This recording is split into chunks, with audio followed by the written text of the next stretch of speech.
เอาตอนนี้ไปนะไปเลยไป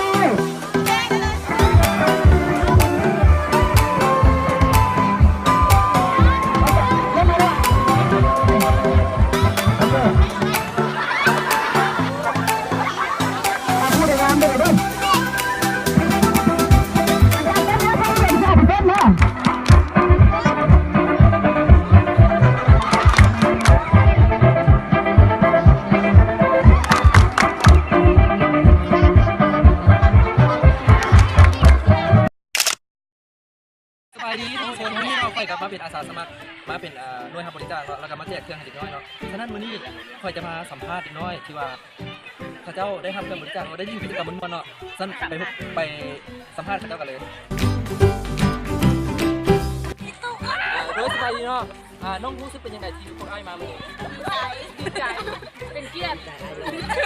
จะได้เจอเขาคนไป ถ้าสมมติไอ้ขอเบอร์คุณน้องให้บ่ ใช่ เป็นยังไง คนหล่อ มีกันประทับใจบอลในการเล่นกิจกรรม โดย มียังไง ก็หลายอย่างอยู่ได้เต้นได้หัวกิจกรรมนะตัวเต้นเด้อได้ แล้ว เต้น ได้เต้นน้ำเขาบ่ ก็เป็นได้เต้นไม่กล้าแสดงออก โดยซึ่งเป็นยังไงมาเนี่ย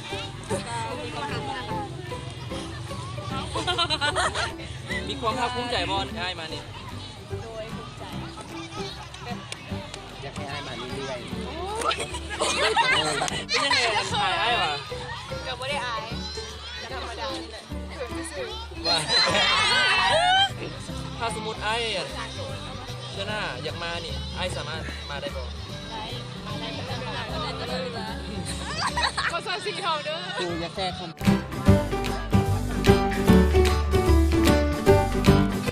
สบายดีเนาะรู้สึกเป็นยังไงเนาะ เต้น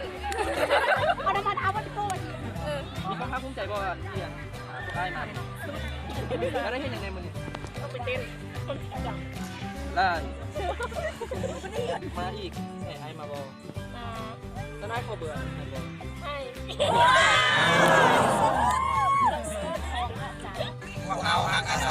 เย้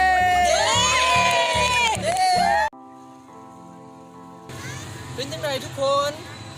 จังใดก็ได้ไปเบิ่งบทสัมภาษณ์ของนักเรียนเราเขามีความสุขแล้วก็